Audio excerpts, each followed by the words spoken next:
Hey, everybody, it's Susan Lindner. I'm your host of the Innovation Storytellers show, and I just want everyone to buckle up because this is going to be a fast-moving discussion about all things innovation and probably some things you do and probably some things you don't want to hear about the future of innovation. We're going to tackle it all today.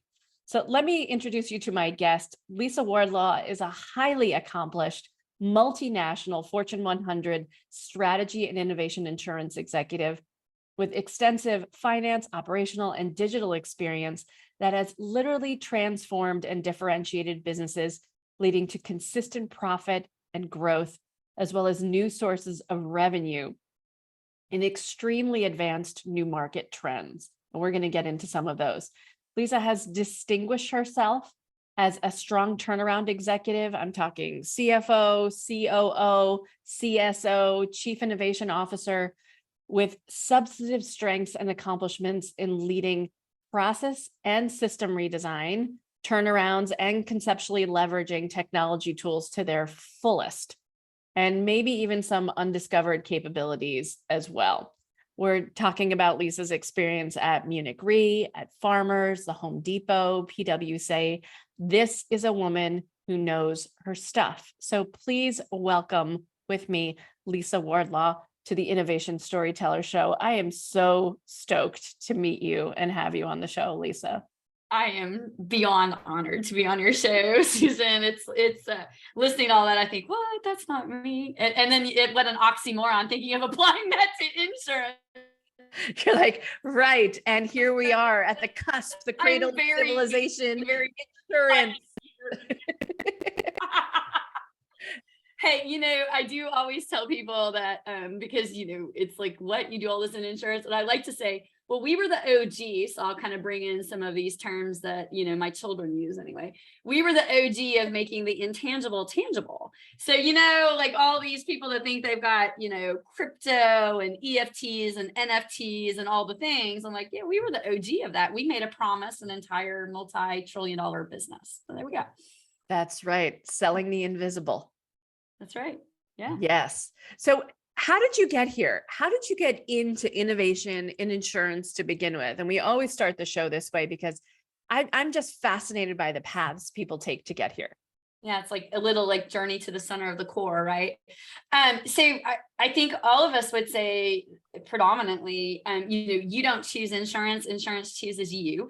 So, and I think, Susan, if I reflect back, right, I was this young girl from Midwest America. Both my parents own their own business, entrepreneurial, but I was the first one to graduate college, and with that, liberal arts school. And I disappointed my father by pivoting from chemistry to business. He was like, oh, what's a business degree? Back in the mid 90s from a liberal arts school. My dad's an engineer. My mom's a dancer.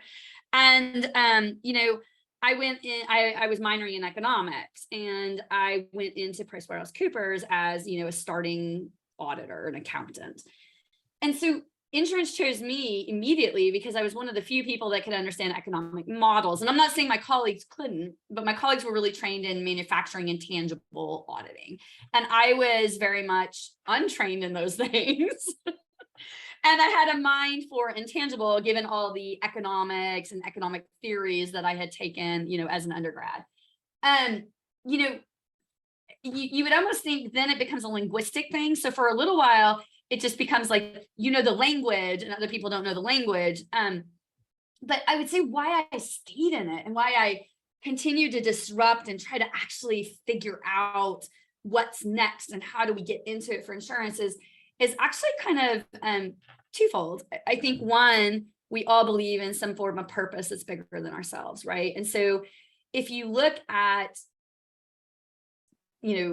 good or high performing nations in terms of gross domestic product and, economic viability, they're always backed by robust financial services, industries, and markets, right? So it does actually have a huge purpose for society, which I do believe in, and beyond just like we pay your claim, but I believe in the economic benefit of financial services to a, viable nation. And then the flip side of that is I was so fed up with my peers and my colleagues. So I don't want to make it like Pollyanna here.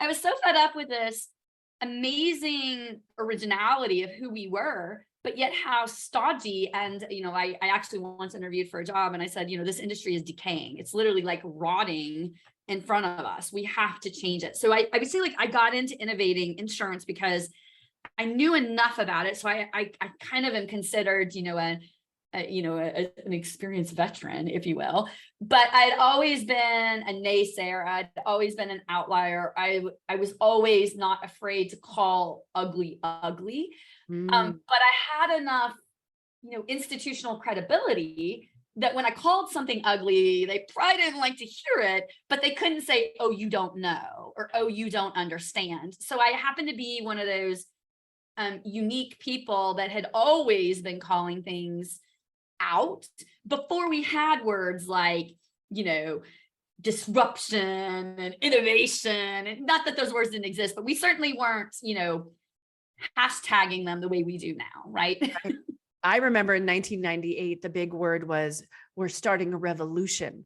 We're creating revolutionary products, and everyone had their fist in the air with every .com that was launched in 1998. Oh yeah, I live in Atlanta, so I'm very familiar with that .com cycle.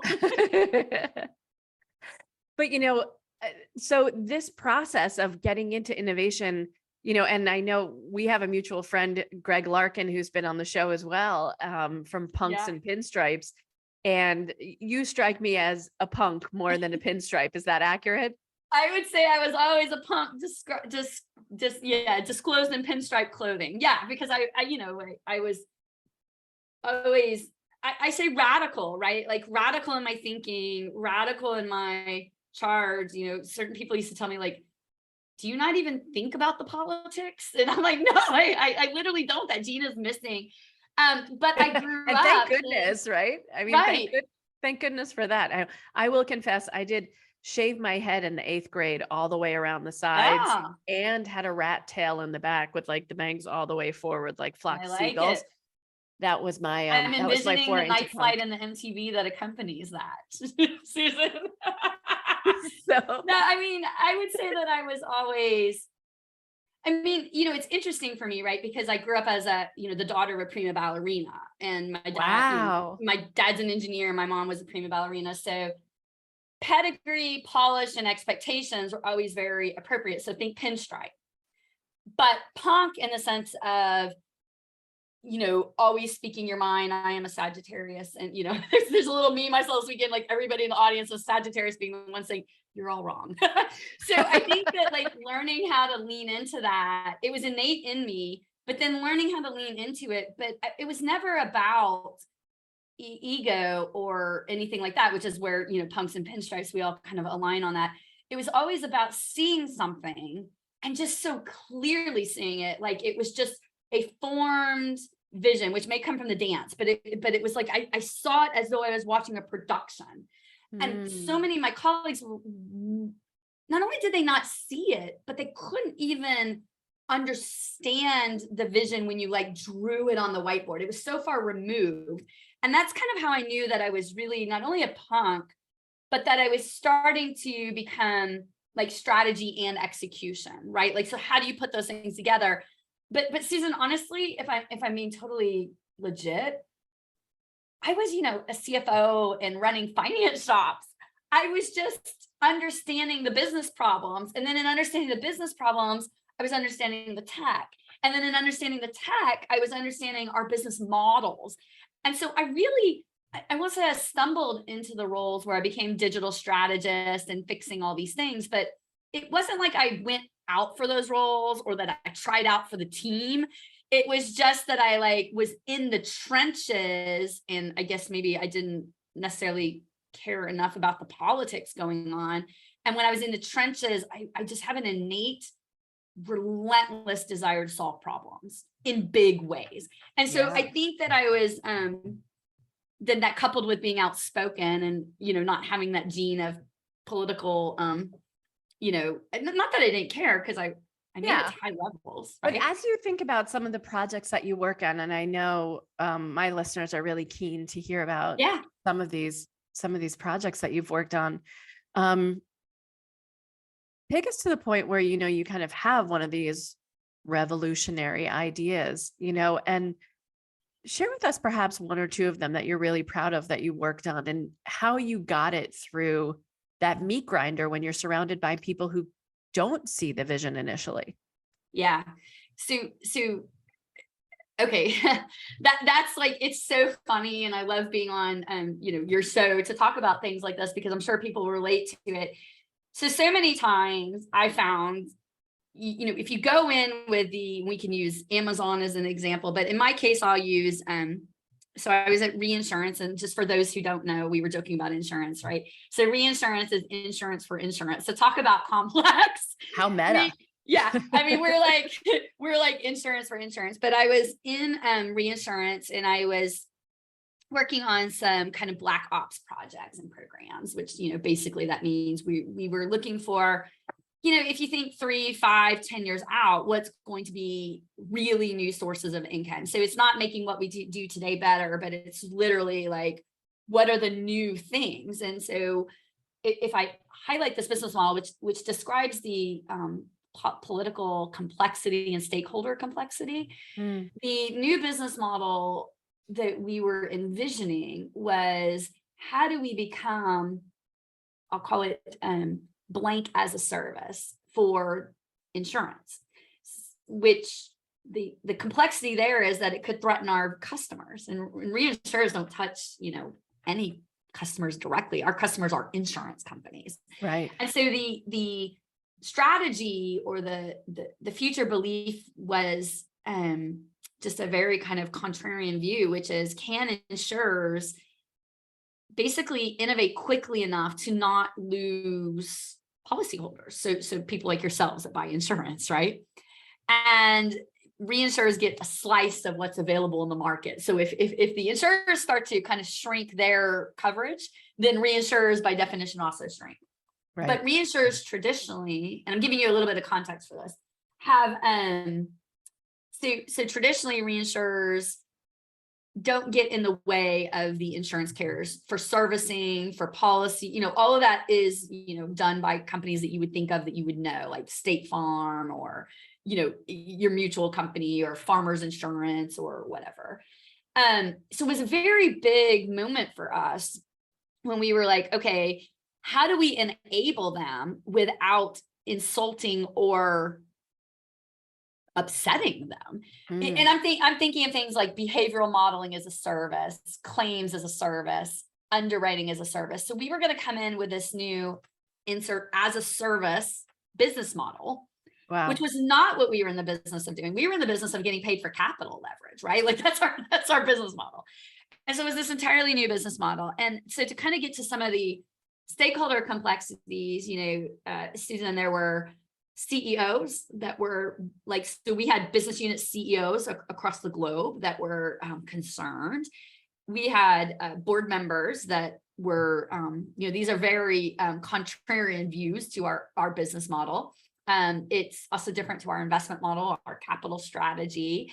It's different to our technology model and our enterprise technology, like the capabilities. And so I guess taking it on the finish line was, to be blunt with you and the listeners, there were very few people that could actually digest and comprehend the entire play. So the way I described that internally, or the folks that you were trying to sell it to? The internal stakeholders that we were trying to sell it to. Wow. Okay. And so the first lesson for me in navigating this was, I had to understand, if you go from checkers to chess, what I had to try to do is understand, I'm being tasked to play 3-dimensional chess now. How Sheldon Cooper of you. Except I'm not that good at chess. If I'm being honest with you. So now I have to play 3-dimensional chess, which is interesting as an innovator, because, we get excited and we build engagement and getting people on board with our journey by telling them like, oh, this is what we're going to do. Isn't this amazing? And what I had to learn to do was understand 3-dimensional chess and who I could and couldn't play 3-dimensional chess with, which was very so knowing your audience, right? Step one. Yeah. Who's going to play. But even more interestingly, some of the people that you would think were the decision makers couldn't play 3-dimensional chess, but weren't right to be on the 3-dimensional chess board. So that was interesting for me, because you would think it's like, generically, and this wasn't the case in the company I work for, but you'd think, oh, the highest up is going to be who plays three-dimensional chess with you, just generically, hierarchically. That's not the way it works. So I had to like rethink not only, okay, there's three-dimensional chess, there's chess, and then there's checkers. And in my innovation strategy, there's room to play all three games. But then who is in those chess matches or checker matches varied, and it was never hierarchical, and it wasn't always who had given me the innovation mandate. So that was so like, let's make this sorry. like concrete for our listeners, Yeah. because I don't want them to get lost in the chess game per se, because it is a bit of that, right?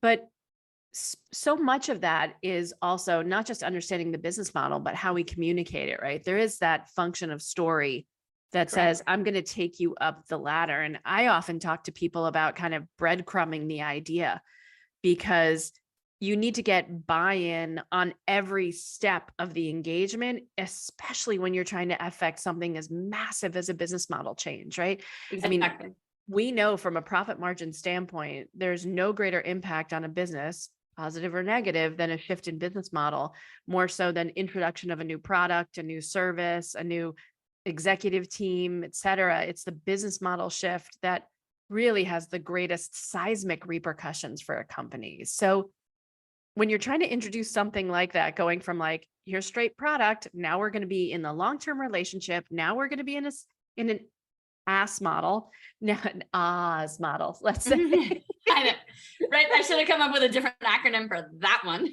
Yeah, X as a service. Yes. We need to get people on board, because frankly, their roles shift too, right? We're not just going to be transactional anymore. Now we're going to be in your life forever, like Netflix is. Correct. Yeah. Which was interesting, because we were modeling it off of some of the main companies as well. But here's the hurdle. The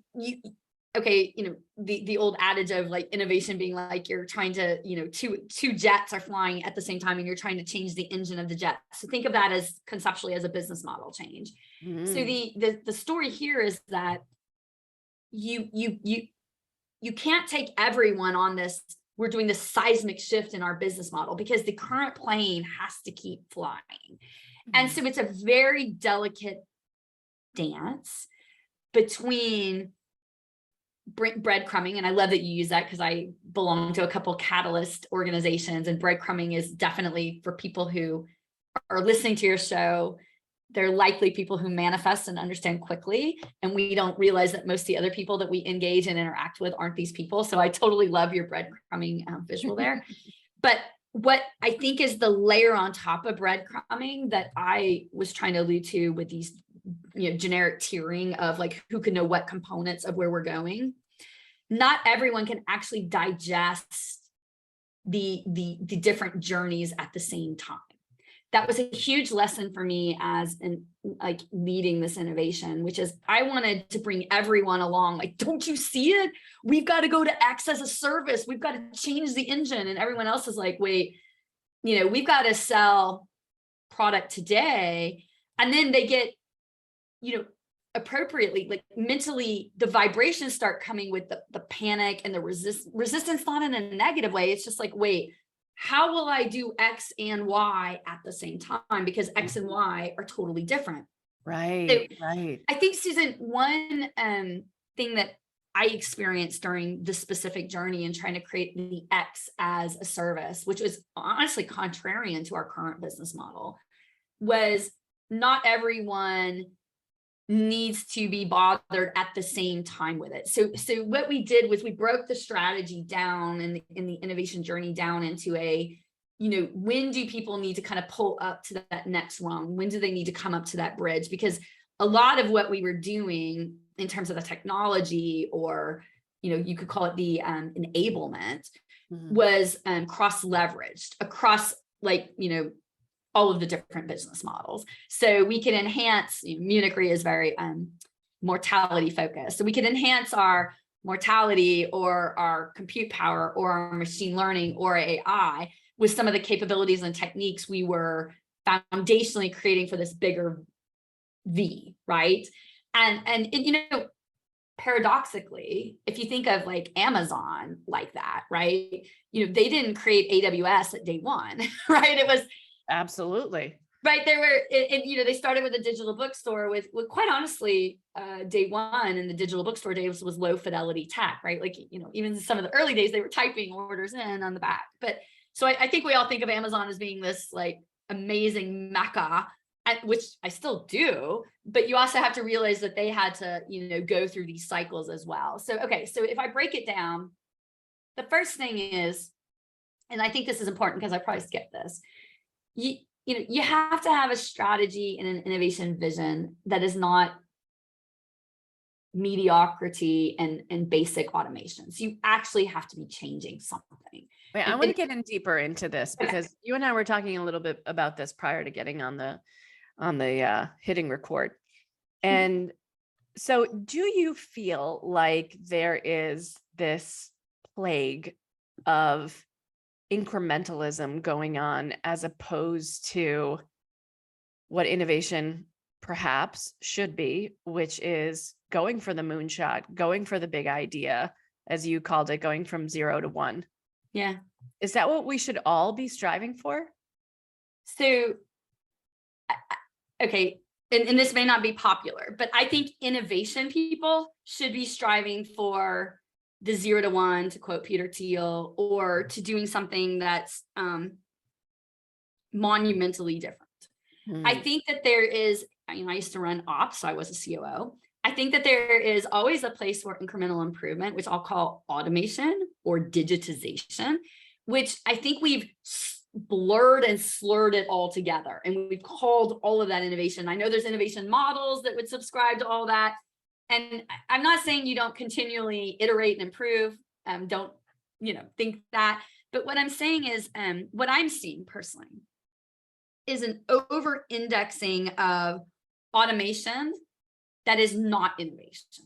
It's almost become innovation saturation. And I like to describe it as point solutions without the pointillism art being created. Or the other way I describe it is, it's like we took a bunch of diabetics to like a sugar, like a candy bar. A county fair. Yeah, we said, here you go. And I have family members that are diabetic, and that's not what you would do. And so for me, Susan, this is really important. It's one of the reasons why I stay in innovation. It's one of the reasons why I probably stay on the edge, and I don't mind being outspoken, to your point about being punk and in a pinstripe. It bothers me that we're spending so much money on automation, but we're not really creating net new.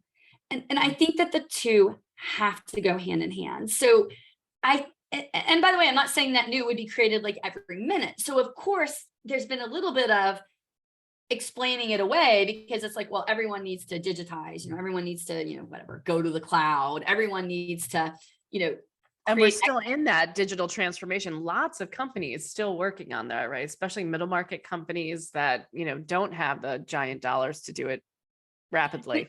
Which is kind of fascinating, because when I've gone into the startup world, so I did big corporate, I've also gone in the startup world. And the interesting thing that I see is so much things that when we were doing our innovation projects 10 years ago or 5 years ago or whatever, that we learned from. So to kind of circle back on some of these digital journeys I was on, we learned not to do certain things, like Hadoop as an example. We learned that a data warehouse, sorry for all the data listeners, is the slowest path to actually create.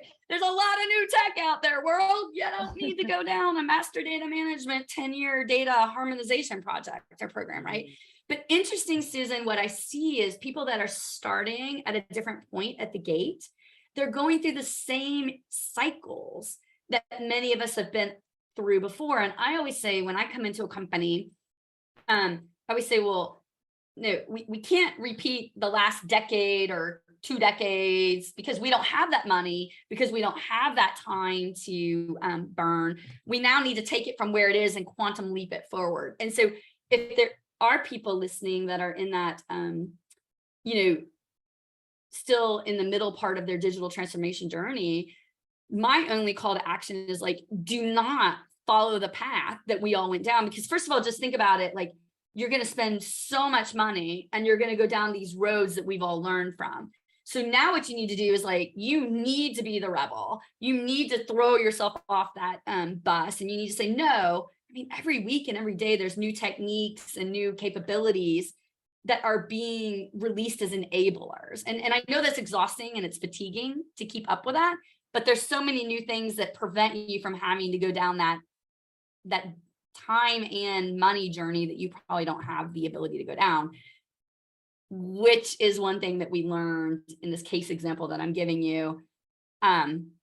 It was, what happened is, once we convinced the stakeholders and we kind of, I'll say a concrete word, we bifurcated the journey into like, how do we get to as a service? We had a very specific, like, who's playing 3D chess, who's playing chess, who's playing checkers. The technology that we'd like to implement was more at the checker and chess level. And what happened is the technology was being iterated on the fly, and we couldn't iterate quickly enough at an enterprise level to bring in new techniques that could enable our journey. So generically crashing into that wall, that brick wall. And then we started digging at that brick wall with spoons. I'm like, no, we need a jackhammer. And fascinatingly, that jackhammer had come to market in between start and stop. But we were on these enterprise innovation programs, and it had been approved, and that's what we were going to do. And I'll come full circle back to the reputational risk there, Susan, which then becomes board member X risked their reputation on it, stakeholder Y said that's what we were going to do. And people often don't want to be nimble when it comes to pivoting in the middle of an innovation, which is to me like an oxymoron in and of itself. So I just wanted to circle back on that. My favorite project I worked on was also the most impactful in terms of rough landing, like crashing into the brick wall with no cushion, because the technology was pivoting iteratively, and the naysayers of the program kind of were always like, oh, let's watch it fail, right? And so you have to be super nimble as that innovation team. So I just wanted to circle back on that, Susan, because I think that was like a really important lesson, which probably now is why I think after that, like post-traumatic innovation story time, I rarely commit anything to like PowerPoint or crystallization of something, because I'm like, nope, we're going to keep iterating. Everyone's like, you need to write it down. I'm like, well, I'll write it down, but it's like a chalkboard or a whiteboard. It's going to keep changing. And so I don't know if any innovators face that dilemma, but it's like, once you commit something down, be careful what you do, because then people expect you to execute on that. But you as an innovator know your tools will be changing, so your execution will be kind of continually evolving. Isn't that the marvel of doing things in short sprints, is being able to kind of test, see what works, what doesn't, keep going. Along the way, you find other tools that help you in the journey. I often remind people, in telling these stories, like, we can't get this fixated on the tool, right? Or even the thing that we create. Like, the lightsaber is probably the greatest tool Hollywood has ever made, but the movie is still about Luke and his journey, and it's about getting that customer or that internal user or whomever, to their happy ending. And so it's not about the tool. So let's not get fixated and stay there. So I totally agree with you. I think two observations I have, and it's on both sides of the paradigm that you just explained.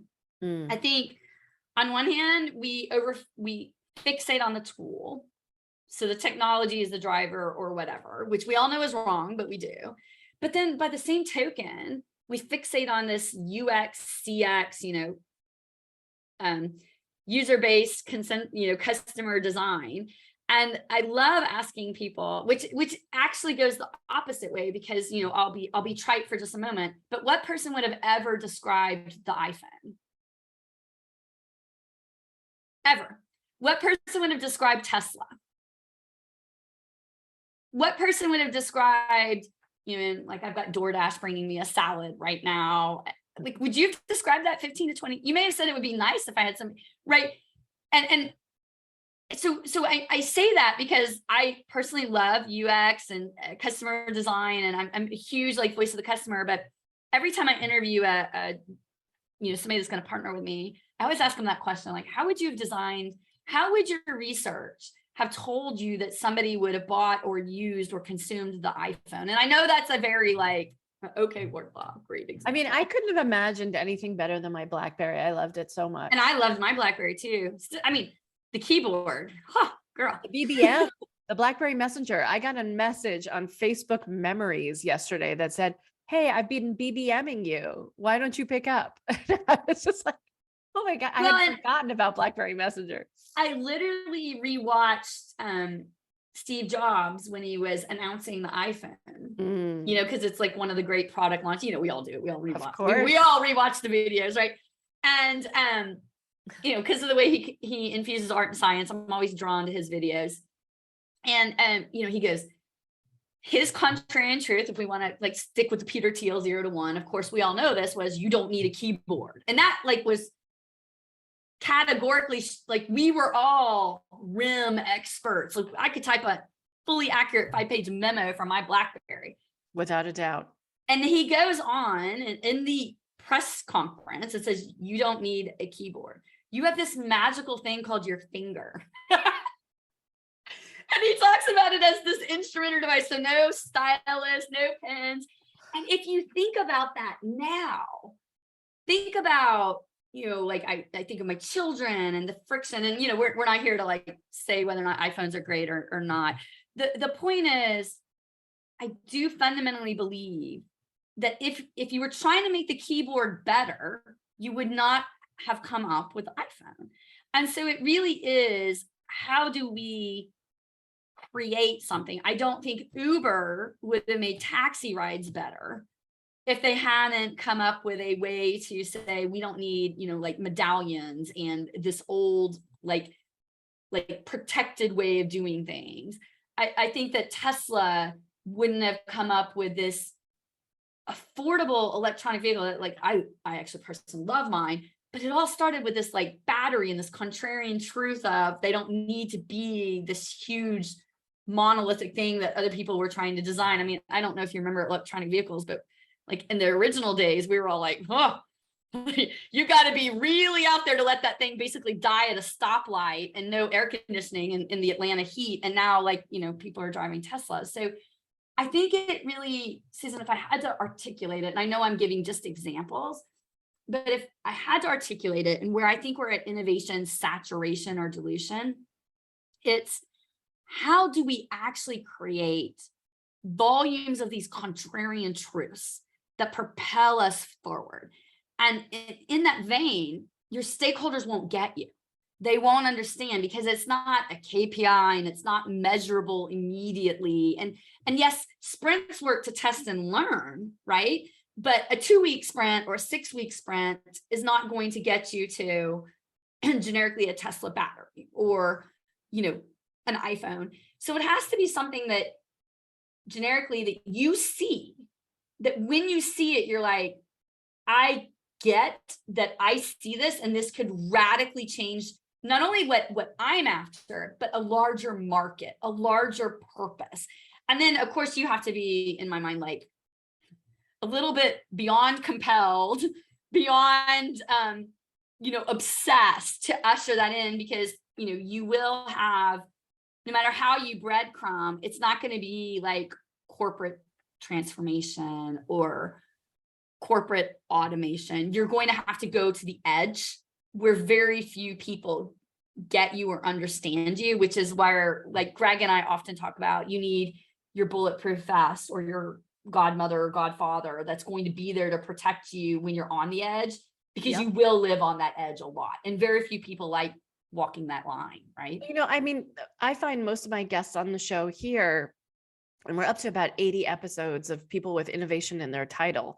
When I ask them what the structure is for corporate innovation in their companies, it's typically a portfolio model whereby 50% of the portfolio is iterative and 20% are new markets or new products.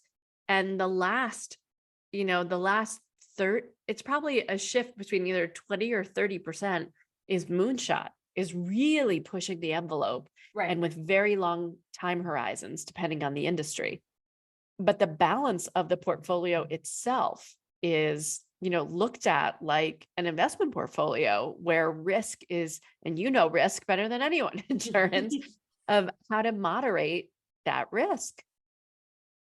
Which is, I agree with that. And it's interesting. So I've been talking to a lot of VCs and corporate VCs, and,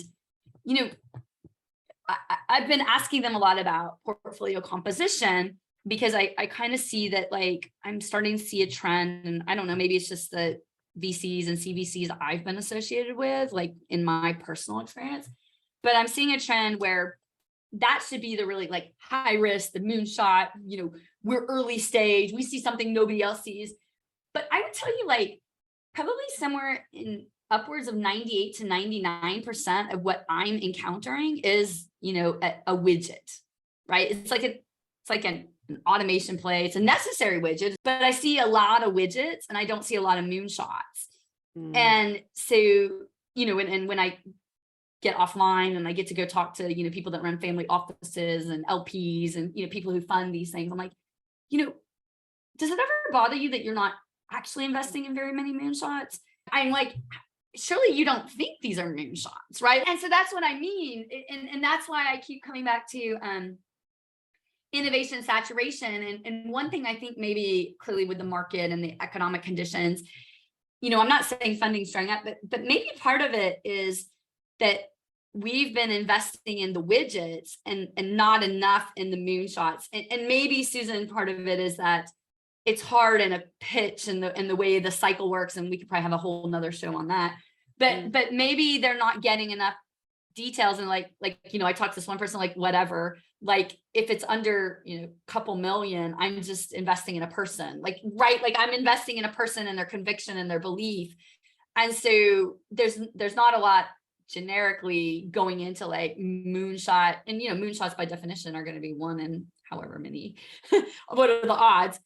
But like how many people are attempting to shoot for the moon, I would say are not very many. And again, like I see it in corporate VCs, innovation, and pre-seed seed. So I'm not being negative because I'm still in the business. But how do you think, I just know from, my own listeners that so many people who were in innovation during COVID lost their jobs. Yeah. Which speaks to the faith that corporate leaders have in innovation itself. And I often hear this word is, bandied about so much that no one believes what you're doing is innovation anymore, because everyone's claiming to do innovation for the reasons that you state. Right. So look in your crystal ball in the next 5 years, Lisa. What do you think is the future of folks who have innovation in their title? So, I guess at the highest level, I kind of think innovation will follow along. We saw the CIO become an outlier, back in the original days, and then become more like ingrained in corporate culture. We've seen this chief data officer turnover, like, chief data officer doesn't last more than probably like two-ish years. Wow. And I would say like a chief strategy or chief innovation officer, probably around the same tenure. So if I look out, I think one thing that we will see, Lisa's prediction, and this is probably just a whole nother podcast, but anyway, Lisa's prediction is that the current hierarchy role structure in C-suite is still debilitated by the post-industrial revolution. So like the way, whether you're thinking hierarchically, matrix, I don't even care. I haven't seen a non-post-industrial revolution org chart, which is, by the way, why digital and innovation and strategy is having a hard time kind of taking effect, because it breaks down these laws of post-industrial, right? We're high level, we were going for rote, consistency, repeatability, and accountability. We wanted the same to continue to repeat, and then what did we do? We wanted to incrementally improve it. That's been our core business models.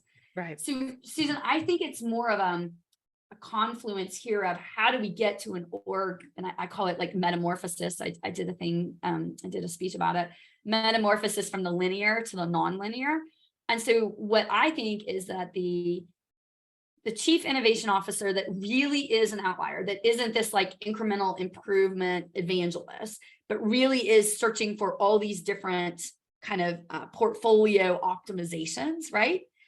I think that they are most likely to create the org structure of the future in an organization that is ready for it. Now, my theory on being ready for it is probably not the most glossy view. I think it's going to be by duress, not by decree. So I think, I choose CEOs wisely, and I choose boards wisely when I choose to give my time to people.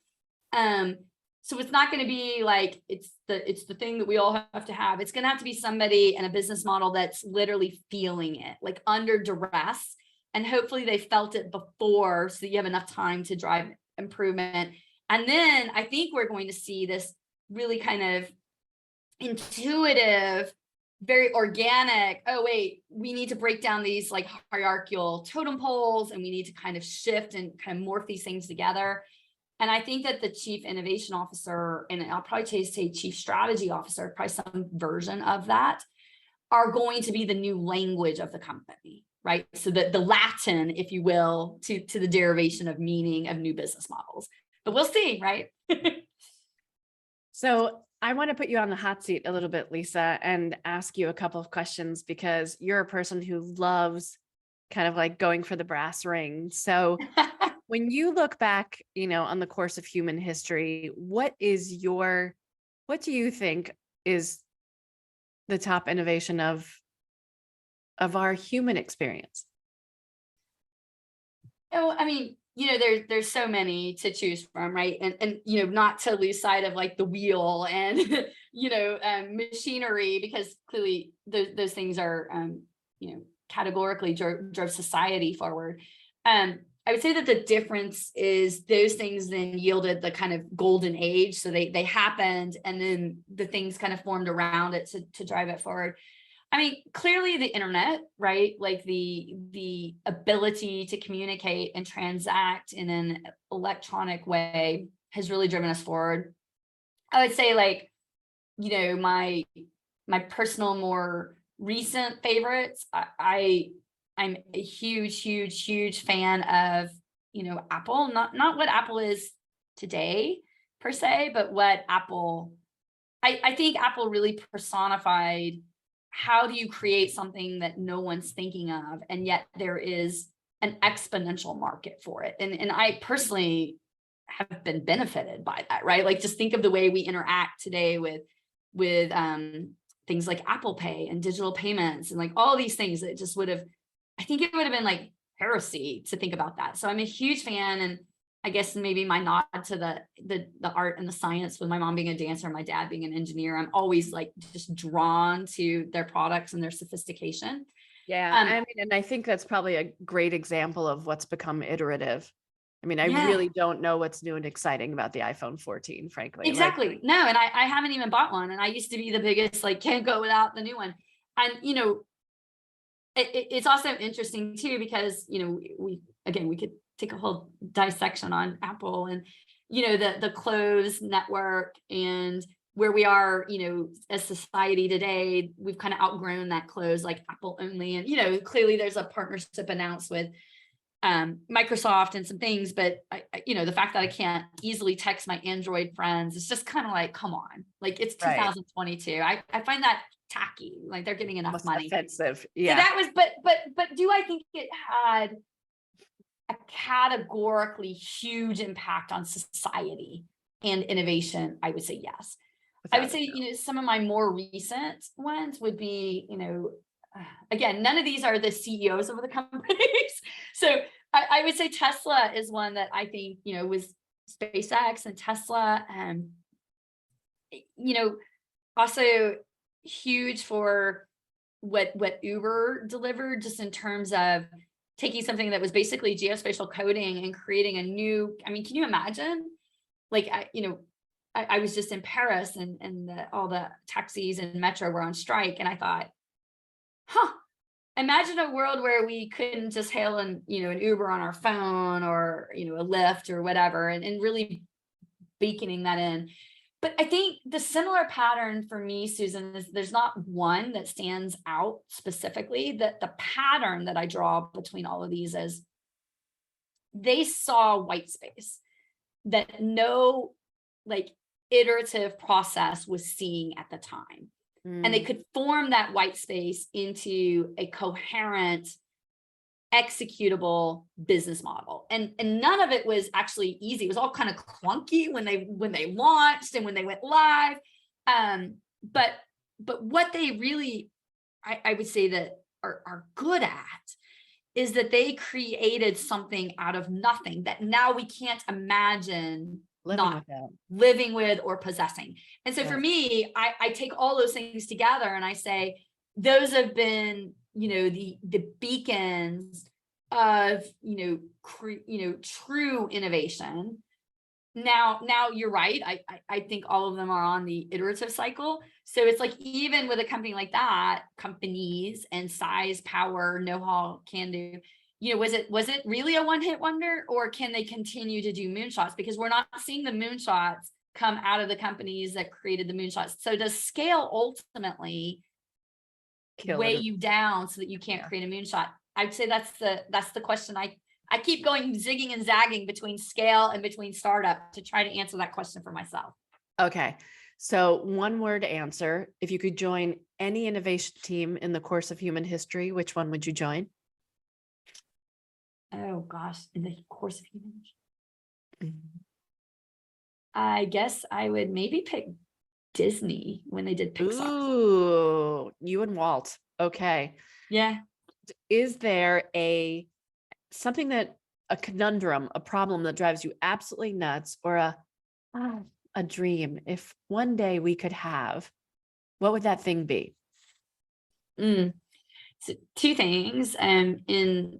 Generically in geospatial, a conundrum is this, the pricing model. We need to get to on-demand usage-based pricing, and it's driving me crazy. So kind of how to break the market.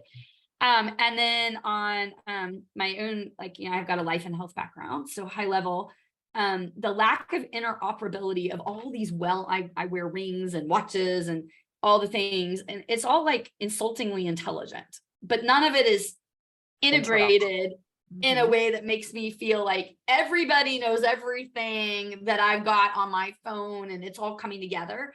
And I don't mean another power app, but it drives me crazy.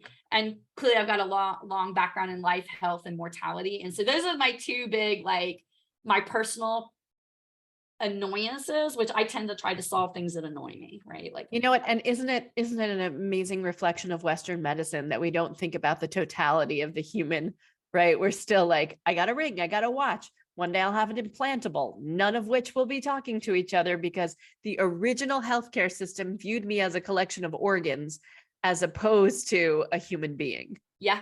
Right. I mean, I kind of feel like we should bring Da Vinci back because exactly. So that is I will tell you that sitting here in 2022, nothing is more impactful to society, impactful to our parents, our children, ourselves.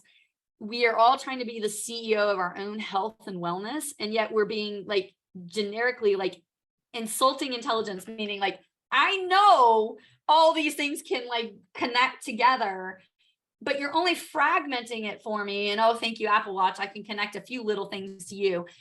Don't even get me started on that and healthcare records and everything. Every solution I see so far, Susan, is a point solution, another version of an app, right? Right.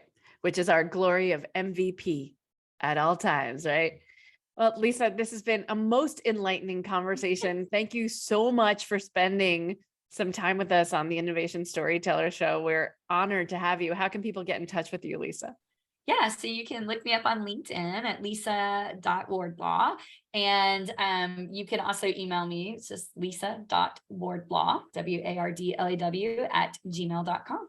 Fantastic. Thank you so much for being on the show. Thank you for having me, Susan. Cheers. Cheers.